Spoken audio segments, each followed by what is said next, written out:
बातमीचे प्रायोजक आहे अरमान एंटरप्राइजेस, ताज complex basement, Makka Masjid समोर, विजापूर बेट, सोलापूर।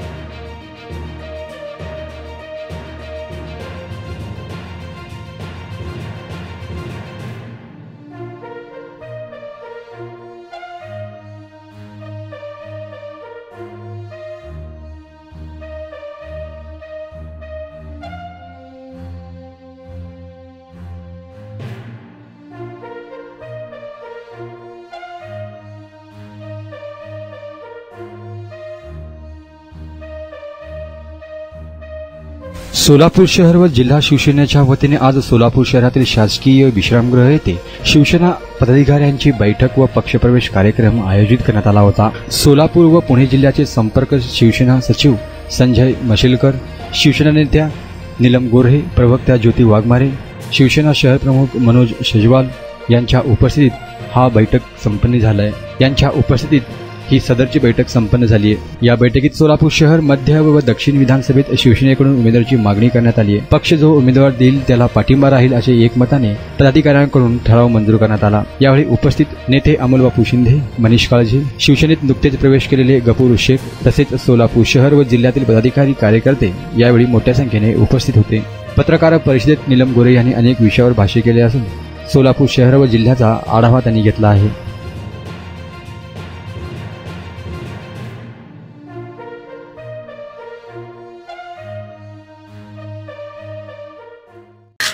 आज मी तुळजापूरला जाऊन पंढरपूरवरून कोल्हापूरकडे जाणार आहे आणि नवरात्रीच्या निमित्ताने संपूर्णपणे भारतामध्ये आणि पूर्ण महाराष्ट्रामध्ये आदिशक्तीचा जागर होतो आहे।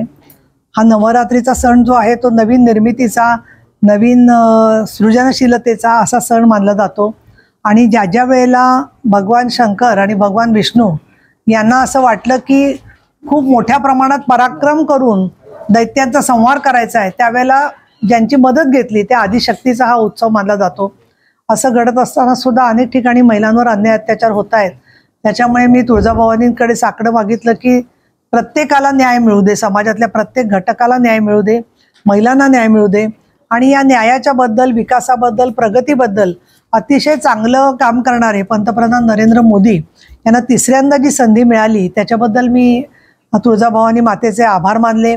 नुकतंच मोदी साहेबांनी जाहीर केलंय की शेतकऱ्यांना वीज बिलामधून माफी मिळणार आहे आणि महत्त्वाचं म्हणजे पायाभूत सुविधा, मी इथे लोकसभेच्या आधी सोलापूरला आले होते तेव्हाही बोलले होते की 2014 सालापर्यंत अशी परिस्थिती होती की कुठलाही प्रकल्प सुरू झाला तर त्याचं उद्घाटन हे होऊन काम पूर्ण झालेलंच नसायचं। या उलट आता मेट्रो बघतोय, रस्त्यांचं जाळं पाहतो आहे, विमानतळाचा प्रश्न आहे, पंढरपूरच्यासाठी निधी देण्याचा विषय आहे, तीर्थक्षेत्र पर्यटन आहे, त्याचबरोबर दुर्ग किल्ल्यांचा विकास आहे, उद्योग आहे, अशा अनेक क्षेत्रांच्या मध्ये प्रचंड मोठ्या प्रमाणामध्ये निधी देऊन त्याच्यामध्ये प्रगती करण्याच्या दृष्टिकोनातून विशेषतः विद्यार्थ्यांना, तरुणांना रोजगार मिळण्याच्यासाठी सुद्धा सर्व डिपार्टमेंट्स काम करत आहेत।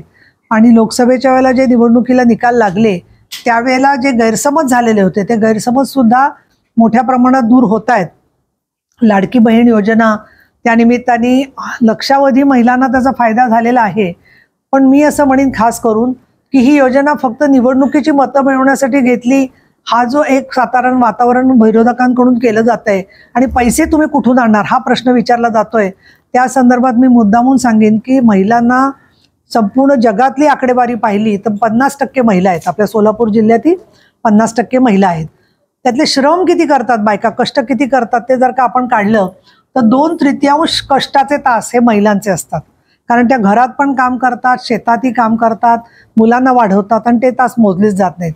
आणि जे पैसे त्यांना किती मिळतात हे जेव्हा मोजलं जातं, सगळीकडची आकडेवारी संयुक्त राष्ट्रसंघाची, तर 1.45 पैसे स्त्रियांना प्रत्यक्षामध्ये मिळतात आणि प्रॉपर्टी स्त्रियांच्या नावाने किती आहे जगामध्ये, भारतामध्ये, महाराष्ट्रामध्ये, तर 1% प्रॉपर्टी फक्त महिलांच्या नावाने आहे। त्यामुळे ज्या स्त्रिया कष्ट करतायत, ज्या स्त्रिया श्रमशक्तीचा भाग आहेत, त्या स्त्रियांना सुद्धा तेवढे चरितार्थाएवढे पैसे पुरेसे मिळत नाही, म्हणून आत्मविश्वास वाढावा म्हणून टाकलेलं त्यांनी हे पाऊल आहे. ही भीक नाही आहे, ही दया नाही आहे, ही केवळ निवडणुकीसाठी दिलेली लाच असण्याचा तर प्रश्नच उद्भवत नाही आहे. तर महिला सक्षमीकरण, आर्थिक सक्षमीकरण, सामाजिक सक्षमीकरण या सगळ्यासाठी म्हणून सरकारने स्वतःची राजकीय इच्छाशक्ती जी आहे ती महिलांच्या समोर दिलेली आहे. आणि अनेक मुख्यमंत्री होऊन गेले, पण हे शिंदे साहेब हे एकच मुख्यमंत्री असे आहेत की ज्यांनी स्वतःच्या नावाबरोबर आईचं नाव लावलेलं आहे. 4थं महिला धोरण झालं, 94 साली झालं, 2002ला झालं, 2014ला झालं आणि आता 2024ला झालं.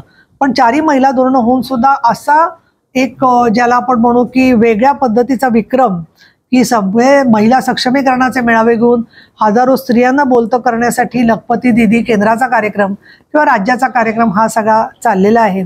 त्याखेरीज आपल्याला कल्पना आहे की तलाक पीडित महिलांना सुद्धा मोठ्या प्रमाणामध्ये न्याय देण्याच्या दृष्टिकोनातून केंद्र सरकारने पावलं उचललेली आहेत आणि दंडसंहितेच्या मार्फत सुद्धा महिलांना वेगवेगळे कायद्यांच्या मधून न्याय मिळण्यासाठी प्रयत्न चाललेले आहेत. दोन गट तर आमने सामने आले, म्हणजे दोन शिवसेना जर आमने सामने आल्या तर खरी लढत होती आणि त्याला फायदा शिवसेनेला होईल. शहर मध्ये त्याच्याबद्दलची माहिती प्रवक्ते देऊ शकतात, पण माझ्याकडे जो संपर्क नेता म्हणून आहे त्याचा गोपनीय अहवाल आम्ही देत असतो आणि तो पक्ष जाहीर करेल. ओव्हरऑल आपण सोलापूर जिल्ह्यातल्या 11 पैकी किती जागांवर आम्ही दावा करता? आम्ही 5 जागांवरती आम्ही दावा करतोय आणि सक्षमपणे आम्ही लढवू शकतो आणि त्या बाबतीमध्ये सहकारी पक्षांबरोबर आमचं बोलणं सुद्धा सुरू आहे. आता दक्षिण आहे, शहर मध्य आहे, मोहोळ आहे, करमाळा आहे आणि सांगोला आहे. सांगोल्याची विद्यमान आमदार आमचेच म्हणजे आमचं आम्हाला तर मिळालंच पाहिजे ना. अनेक ठिकाणी आम्ही जिथे आहोत तिथे सुद्धा ते दावा करत असतात आणि त्यांनी प्रत्येकाने आपलं मत मांडण्याचा त्यांना अधिकार आहे. साहेब ते कसं आहे, 6 आमदार जे आहेत ते भाजपचे स्टँडिंग आमदार आहे आणि 3 आहेत ते अजितदादांचे स्टँडिंग आमदार आहे. एक फक्त आपण सांगोलत आहे तो स्टँडिंग आमदार आहे. त्याच्यामध्ये कसं ते स्टँडिंग जागा सोडतील त्याचा क्रायटेरिया पक्ष वरिष्ठ पातळीवरती होत असतो. त्यामुळे त्याच्याबद्दलचा निर्णय शिंदे साहेब असतील, फडणवीस साहेब असतील आणि अजितदादा एकत्रित मिळून घेतील. मी एक हिंट देते छोटी, म्हणजे माझं वर्षाचं राजकारण दर 3 दिवसांनी फार वेगाने बदलते, त्यामुळे आत्ताच त्याच्यावरती भाष्य करणं योग्य होणार नाही असं मला वाटतं. पण आमचे लोक लढायला तयार आहेत सगळीकडे. आणि भाजप आणि हे म्हटलं तर आमचं खूप वर्षाची युती आहे, त्यामुळे मला वाटत नाही त्याच्यात कुठलाही प्रश्न येणार. मी असं काही बोललेलं नाहीये, तुम्ही माझ्या तोंडी शब्द घालू नका. नाही, राजकारण बदलतं ना, तर काही लोक उभे राहत नाहीत, काहींचं अजून काय होतं, काही मुलाला उभं करायचं ठरवतात, तो मुलगा वेगळं बोलत असतो. आता आम्हाला आमचे आता उपाध्यक्षाबद्दल इतका मला आदर आहे, पण मी तर त्यांना 10-15 वर्ष ओळखते जिरवळ साहेबांना, पण ते असे मंत्रालयावरून उडी मारतील असं मला कधी वाटलं नव्हतं. पण इतकं पेसामुळे आणि ते भावना विवेश झाले आणि त्यांनी ते केलं, त्यांचा तो प्रश्न सुटला. म्हणजे मी उदाहरण दिलं तुम्हाला की असं माणसाचे खूप बदल होत आहेत राजकारणामध्ये. त्याच्यात मी म्हणून कुठलाही निष्कर्ष करत नाहीये, पण सांगते तुम्हाला अलर्ट राहा, तुम्हालाच ब्रेकिंग न्यूज देण्यासाठी खूप धावपळ होते असं मला वाटतं. पंढरपूरमध्ये निधी देते स्काय वॉकसाठी वगैरे, पण नमामि चंद्रभागेसाठी काहीच नाही. मी याच्याबद्दल सुधीर भाऊ मुनगंटीवार आणि संबंधित डिपार्टमेंटशी बोलले होते की आणि ग्रामविकास विभागाच्याकडे आणि जलसंवर्धनच्याकडे, तर त्यांचं म्हणणं असं की आमच्याकडे आर्थिक तरतूद थोडी कमी पडली, पण आमचं ते काम सुरू होतंय म्हणून असं त्यांनी डिपार्टमेंटनी सांगितलं. नाही, त्यांचं काय अडचणी, ग्रीन ट्रायब्युनलचे काही प्रश्न असतील किंवा काय, मी त्याच्यावर बैठक घेणार होते, मलाही ती बैठक घेता आलेली नाहीये. आणि दुसरं असं होतं की जोपर्यंत वारकऱ्यांना रहिवाशासाठी आणखीन त्यांच्या बाकीच्या व्यवस्थापनासाठी काही मार्ग निघत नाहीये, तोपर्यंत नदीचं पाणी वापरणं किंवा या गोष्टी होतच होत्या.